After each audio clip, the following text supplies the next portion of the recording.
नमस्कार, आदाब। आप देख रहे हैं लोकलाज।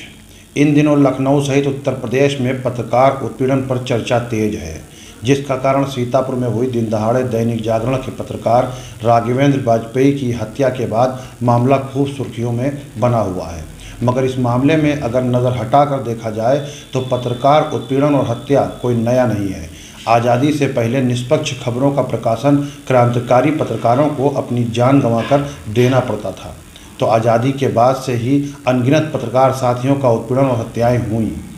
अभी कुछ दिन पहले ही छत्तीसगढ़ के पत्रकार मुकेश की हत्या की आग अभी ठंडी भी नहीं हो पाई थी कि सीतापुर में पत्रकार राघवेंद्र वाजपेयी को अज्ञात बदमाशों ने लखनऊ हाईवे पर हेमपुर ओवरब्रिज पर पहले ठोकर मारकर गाड़ी से गिराया, फिर उन पर गोलियां चला दी। इस घटना के बाद उत्तर प्रदेश की राजधानी लखनऊ सहित कई जनपदों में पत्रकारों ने ज्ञापन देकर न्याय की गुहार लगाई। जानकारी मिल रही है कि प्रेस काउंसिल ऑफ इंडिया ने भी इस मामले को संज्ञान में लिया है। मगर अफसोस की बात यह है कि आखिर हत्या के बाद ही सब क्यों जागते हैं। लगातार पत्रकारों के उत्पीड़न पर ये संगठन कहाँ रहते हैं। मुकदमे में जेल भेजे जाने पर भी सरकारी और बेसरकारी पत्रकार और संगठन सुरक्षा महकमा कहाँ रहता है, ये भी सवाल अब पूछा जाना जरूरी हो गया है।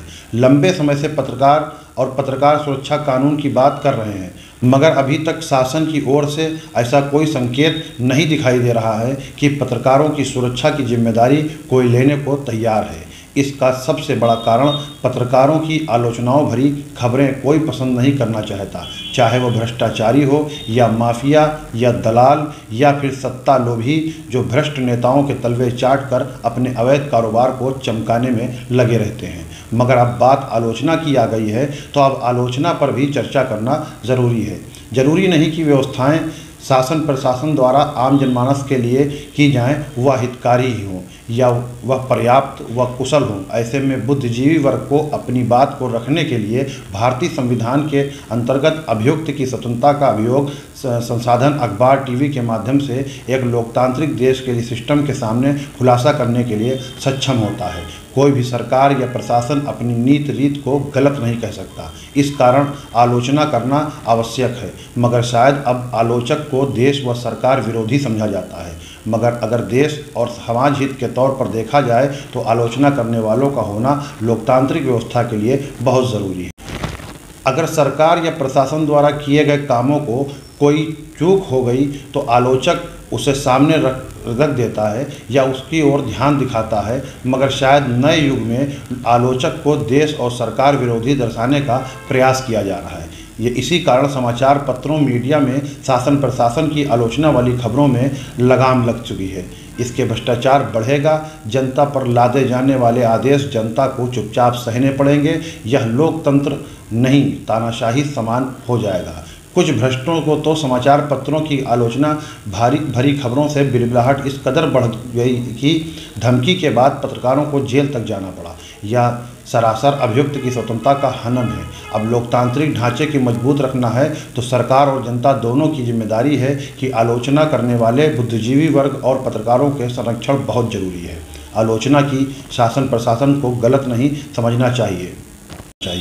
वो एक ऐसा फौजी है जो समाज में रहकर समाज के दुश्मनों से लड़ता है, और शायद यही पत्रकारों के साथ होता है, जैसा सीतापुर के पत्रकार राघवेंद्र वाजपेयी के साथ हुआ। सूत्रों की माने तो धान खरीद घोटाले के साथ राघवेंद्र कई अन्य घोटालों के खुलासे में लगे थे, जिससे भ्रष्टाचारी और घोटालेबाज डरे हुए थे, जिस कारण राघवेंद्र की हत्या कर दी गई।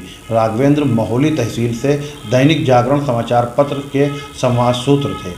राघवेंद्र की हत्या के बाद आलोचक और निष्पक्ष पत्रकार डरे हुए हैं, ऐसा जनपद के बुद्धिजीवियों का मानना है। लोगों का तो यह तक कहना है कि पहले ही निष्पक्ष खबरें पढ़ने को नहीं मिलती थीं। ऐसे में अगर सरकार कोई सख्त कदम नहीं उठाती है तो शायद निष्पक्ष खबरों का दौर समाप्त हो जाएगा और प्रीत पत्रकारिता की ही बाकी बचेगी। ऐसे में हम अपने प्रोग्राम के माध्यम से सरकार से कहना चाहते हैं कि पत्रकार सुरक्षा कानून को लेकर जल्द ही कोई निर्णय लिया जाए, ताकि भविष्य में और किसी निष्पक्ष पत्रकार की हत्या न हो सके और किसी परिवार के ऐसी घटना में अपने परिजन को न खोना पड़े।